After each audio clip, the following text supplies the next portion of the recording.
I'm Richard Stoyeck of StocksAtBottom.com, and let's talk about subprime investments, subprime markets, subprime mortgages, and what it means and what's taking place in the market today. What took place is simply this. For decades, people with great credit were always able to get mortgages.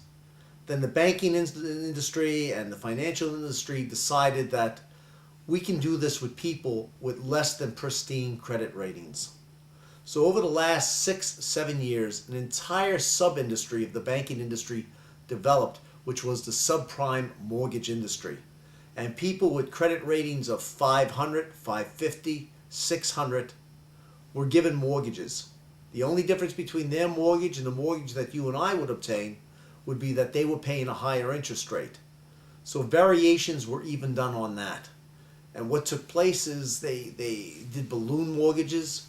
They made arrangements for mortgages where there was very little money down.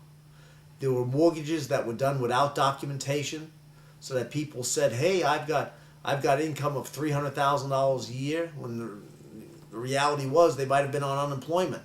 Nobody bothered to check. The banks didn't check. The mortgage investment companies didn't check. The mortgage brokers didn't ask the right questions. And what happened is over $1 trillion was lent out on this basis. When that happens, things ultimately have to come home to roost. And the roosting is taking place right now.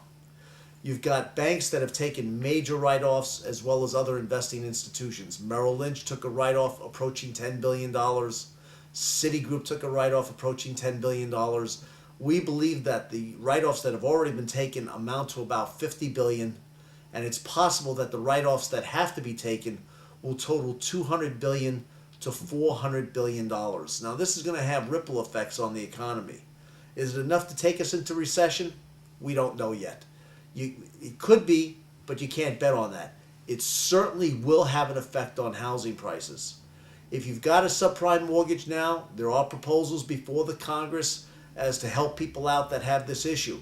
However, if you've got 14 properties with subprime mortgages on all of them, you're not going to get bailed out on 14 of them. It's possible that the government will institute a program that will help you out on one of them. So you got to stay tuned for more information. It's going to be published in your financial articles. It'll be on the television. You'll hear it on radio.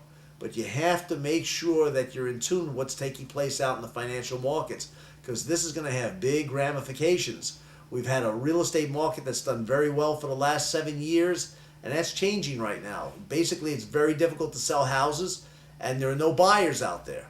If you're in certain sections of the country, you're going into what might even be a major sector recession. In other words, if you're in South Florida, if you're in certain parts of California and so forth, you're in far worse shape than if you're sitting in Westchester, New York, or Houston, Texas. So be aware that different sections of the country are going to be influenced differently by this. For more information on this topic, please come to StocksAtBottom.com and take a look at the videos, and we have literally thousands of pages of information on different topics that may be helpful to you. Thank you.